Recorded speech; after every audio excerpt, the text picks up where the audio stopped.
자, 최근 미국 연방대법원이 이른바 낙태권을 폐기하는 판결을 내렸습니다. 국내에선 3년 전 2019년에 헌법재판소의 낙태죄 헌법 불합치 결정이 나왔지만 이후 지금까지 뚜렷한 기준이 세워지지 않은 상황입니다. 의료 현장의 상황은 어떨까요? 김재현 대한산부인과 의사회 회장 연결해서 이야기 나눠보겠습니다. 네, 회장님 안녕하십니까? 예, 안녕하십니까? 네, 자 오늘 회장님과는 예. 네, 크게 두 가지를 짚어볼 텐데 일단 지금 현재 임신 중지, 낙태 실태 그리고 입법 공백 상태인 지금 관련 법 개정까지 한번 쭉 짚겠습니다. 자, 지금 헌법재판소 헌법 불합치 판결 받고 3년이 좀 지났거든요. 이후 저희가 지금 보도하는 좀 내용을 보면 연간 낙태 건수가 소폭 증가하고 있다 이렇게 보도하고 있는데 현장에서는 어떻게 느끼고 계십니까? 30일 한국보건사회 연구원에서 발표한 2021 인공임신 중절 실태조사 발표에 따르면은 네.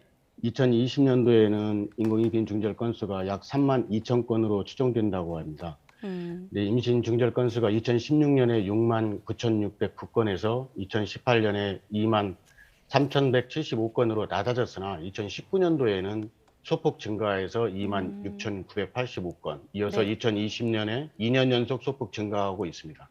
지금 근데 보면 실제적으로 예, 네, 말씀하시죠. 의사 대상으로 한 현재 이 조사는 최근 인공임신 중절 수술이 좀 늘어난 것으로 나타났습니다. 근데 사실 지난해 저희 산부인과 의사 126명 조사를 통하면 보면 126명 중에 40.5%가 현재 수술을 한다고 답했고요. 네. 2021년에 이전 수술한 비율보다 한 10% 정도 상승한다고 했고, 수술 건수는 월 1위가 가장 많았고 6건 이상 되는 경우가 9% 정도 나타나고 있습니다. 실제 낙태 건수로 보건사의 발표의 내용보다는 실제 인터넷을 이용한 약물 낙태의 자료가 반영되지 않아서 실제적으로는 수치가 좀 적게 나온 것으로 이해하고 있습니다. 그러니까 공식적인 집계보다 조금 더 현장에선 높을 수 있다 이렇게 보시는 거군요. 예, 근데 인터넷에 상담하고 있는 낙태 건수에 대한 그 구체적인 자료가 현재까지 나와 있지 않은데, 유일한 자료가 2020년도 국정감사 자료에 따르면 네. 낙태 온라인 판매 건수가 2015년에서 12건에서 2019년에 2,365건으로 200배 정도 갑자기 폭증을 했고, 네. 지금은 이보다 더 많은 수치가 있을 것으로 생각됩니다. 네. 아무튼 소폭이나마 이제 증가한 것으로 공식적으로 집계된 데는 아무래도 3년 전 판결이 좀 영향이 있지 않을까 싶은데 좀 어제 오늘 나온 보도를 보면 이런 낙태죄에 대한 헌법 불합치 판결에 대해서 인지하고 있는 여성이 10명 가운데 6명 정도이다 이런 보도가 나오기도 했거든요. 현장에서 여기에 대한 좀 실제 여성들의 인식이 좀 부족한가요? 어떻습니까? 당시 지금 발표한 자료만 의존해서 본다면 네. 50% 정도는 거의 알고 있고 들어본 적은 있지만 잘 알지 못한다가 한 10% 정도인 걸로 발표 내용에는 나와 있습니다. 근데 실제 보면 대부분의 여성들이 헌법의 낙태죄 조항으로에 대한 헌법 불합치 판정에 대한 사실을 다 알고 있고 낙태죄가 대신 폐지됐다는 정도만 알고 있고 네. 또 언제 법이 새로 만들어지나요? 라고 묻는 환자들이 가장 많습니다. 그렇군요. 앞서 회장님께서도 인터넷으로 수소문한다 이런 표현을 쓰셨는데 결국 오늘 이 자리에서 이 부분도 좀 짚어볼 필요가 있지 않을까 싶어요. 음지를 맴돌고 있는 어떤 국내 임신 중절, 임신 중지 이제 실태를 좀 듣고 싶은 건데, 그러니까 필요에 의해서 임신한 여성이 낙태를 하기 위해서는 지금 개인적으로 인터넷을 통해서 좀 수술을 해주는 병원을 수소문해야 되는 그런 상황인가요, 현실적으로? 실제적으로는 인터넷을 찾는 것보다는 병원에 내원을 할 때에는 병원에 전화를 하는 것이 가장 많고요.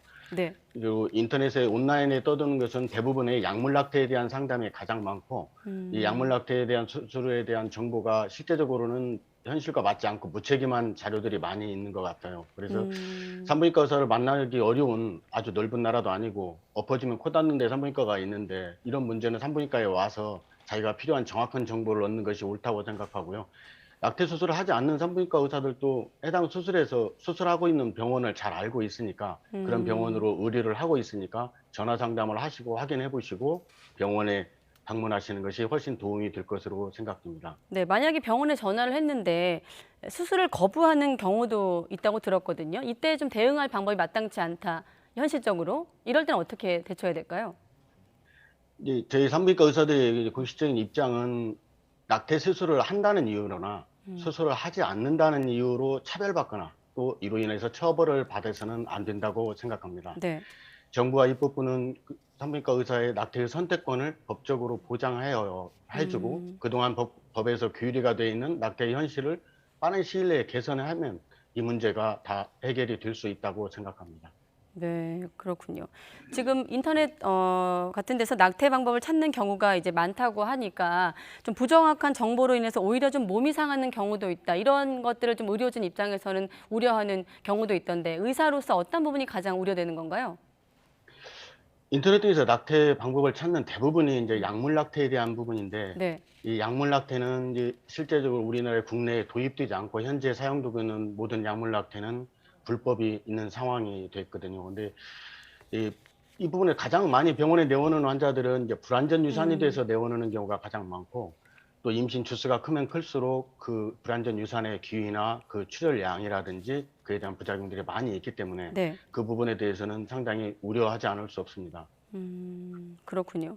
자, 또 YTN 취재 결과에 따르면 어렵게 낙태 수술을 한다고 해도 또 의료보험이 적용되지 않을 뿐더러 병원마다 또 수술비를 다르게 제시하더라고요. 물론 이 부분은 나중에 얘기할 법 개정과 좀 관련이 있을 것 같습니다만 실제로 어떻습니까? 근데 이 부분에 관련된 것은 2020년도에 그 보건복지부에서 발표한 인공임신 중절 수술에 대한 건강보험 적용에 대한 그 부분을 발표한 내용이 있습니다. 근데 그 네. 내용에 현재와 같이 현재에도 마찬가지로 모자보건법상 위법성 조각의 5가지 사유에 한해서는 건강보험이 현재도 적용이 되고 있고요. 관련 법률 개정이 이제 된다면 만약 경제적 사유로 인한 그 낙태가 합법화가 되고 이것이 건강보험 적용을 받게 될 가능성이 좀 높아 보이는데요. 네. 관련 법률 개정에 맞추어서 보건복지부 발표에 따르면 관련 법률 개정에 맞춰서 적용을 확대할 것을 검토할 예정이라고 했고요. 네. 현재까지 적용되고 있는 건강보험 내에는 임신 24주 이내에 본인이나 배우자의 유전적 질환이라든지 본인이나 배우자의 전염성 질환, 강간, 준강간, 법률상 혼인할 수 없는 혈족 임신, 보건의학적 이유로 건강에 상당히 심각하게 해를 끼쳤다고 되는 경우는 지금도 보험이 되고 있습니다. 그렇지만 현재까지는 경제적 사유에 대해서는 보험 급여를 하지 않고 있습니다. 그렇군요. 자, 아까 좀 못다한 얘기가 있는데 한 가지 확인할게. 자, 먹는 낙태약 관련해서 현재까지는 국내에선 먹는 낙태약의 유통 그리고 사용 모두가 불법으로 알고 있는데 맞습니까? 예, 현재까지는 그렇습니다. 아, 그렇군요. 그럼 시중에서 거래되고 있는 먹는 낙태약은 식약처에서 허가가 나오지 않은 거란 얘기군요. 현재 식약처에서 허가된 낙태약은 없습니다. 그렇군요. 지금 회장님 얘기를 쭉 들어봐도 빨리 좀 법 개정이 필요하다 이렇게 좀 생각이 들거든요. 형법이나 모자보건법 관련해서 이제 법 개정을 해야 된다 이런 목소리가 있는데 사실 2020년 말인가가 아마 그 법 개정 시한으로 알고 있었고 그때 좀 법 개정 얘기가 나왔던 걸로 기억하거든요. 그때 목소리가 낙태죄를 아예 폐지하자라는 쪽이 있었고 또 임신 주별로 좀 나눠서 보자 이런 입장이 있었는데 지금 가장 최신의 어떤 좀 현장에서 나오는 목소리는 어떻습니까? 어떻게 좀 조율이 가능하다고 보십니까? 현재 법률이 나온 것이 총 6개 정도 개정안이 나와 있고 네. 그 범위는 시기나 임신 주수라든지 허용 사유라든지 아니면 또 상담회라든지 여러 가지 다양한 약물 낙태 허용 부분이라든지 각각의 다 입장이 다 극명하게 다르고요. 이 모든 주수를 다 허용하자는 법안에서부터 임신 네. 10주까지만 허용하자는 법안까지 다양하게 나오고 있습니다.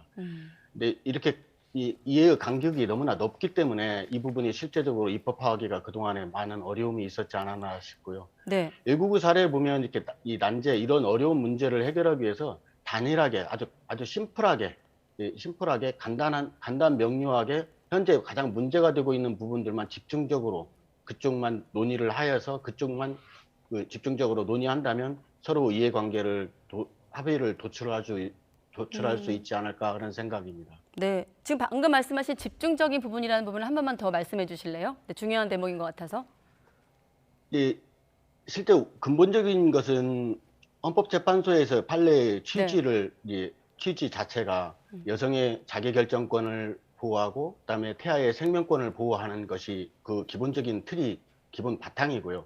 네. 또 자기 낙태죄와 의사에 대한 낙태죄를 허용한 것이 현재 그 입법 취지이기 때문에 그 부분들이 입법 취지가 기본 핵심 사항이기 때문에 그 부분만을 팩트로 하고 그렇다면 그렇다면 자기 결정권에 대한 부분, 자기 결정권은 임신한 이후에 자기가 임산부가 낙태를 할지 안 할지를 결정할 수 있는 소요 시간을 자기 결정권으로 본다면 실제 임신 주수로 보면 10주, 보면 10주 이내에는 실제적으로 이 여성에게 낙태하지 마라 하라 이런 부분을 권할 권리가 없는 거고요. 네. 10주 이후의 부분에서는 이 부분도 마찬가지로 자기 결정권을 침해해서는 안 되고 이 부분에는 10주 이후에는 상담의 절차를 통해서 이루어져야 하는 것이 맞고요. 네. 그다음에 헌법재판소에서 시행한 결정한 것은 22주 이후에는 허용하지 않는 것으로 되어 있는 것으로 맞춰 본다면 임신 22주까지는 허용을 하되 그 경우는 사회 경제적 사유에 대해서는 허용을 하는데 그 부분은 어떤 정도는 임신 10주보다는 좀 더 상담의 절차를 통한 어떤 규율과 이 자기 관리가 필요한 부분이 있다고 보고요. 네. 임신 2주 이후이라고 할지라도 임산부가 생명의 위험을 느끼는 중증, 임신 중독증이라든지 임신을 더 이상 지속해서는 생명의 위험을 느끼는 상황이 된다면 이 부분은 어쩔 수 없이 수술이 허용돼야 한다고 봅니다. 네, 짧게 한 가지만 여쭤볼게요. 지금 보면 관련 법에 대한 발의는 되어 있지만 사실상 논의가 멈춘 상태, 자막처럼 수년째 입법 공백 상태인데 정치권에 하실 말씀 있으실까요? 끝으로? 이 정치권이 이게 좀 그동안에 너무나 이 부분에 대해서 논의하기가 좀 껄끄러운 점이 있었을 겁니다. 네. 선거를 앞두고 있었고 이제 선거도 끝났고 조만간에 정치권이 이 부분에 대해서 관심을 갖고 입법을 하시겠다고 여성 의원들도 말씀하시고 또 앞으로도 입법이 되리라고 생각은 하지만 어떤 형태로든지 이 낙태에 대한 부분은 가장 핵심 사항이 여성이 건강하게 낙태할 수 있는 의료 환경과 제도권 내에서 의료 환경 속에서 안전하게 의료 시스템 안에서 이루어져서 시술을 받을 수 있도록 입법되는 방향으로 개선시켜 줬으면 하고 부탁드립니다. 네. 태아의 생명권과 여성의 자기 결정권 그 사이의 법적인 좀 기준점이 빨리 마련됐으면 하는 마음에 오늘 인터뷰를 마련했습니다. 네, 김재현 대한산부인과 의사회 회장이었습니다. 회장님 오늘 고맙습니다. 예, 감사합니다.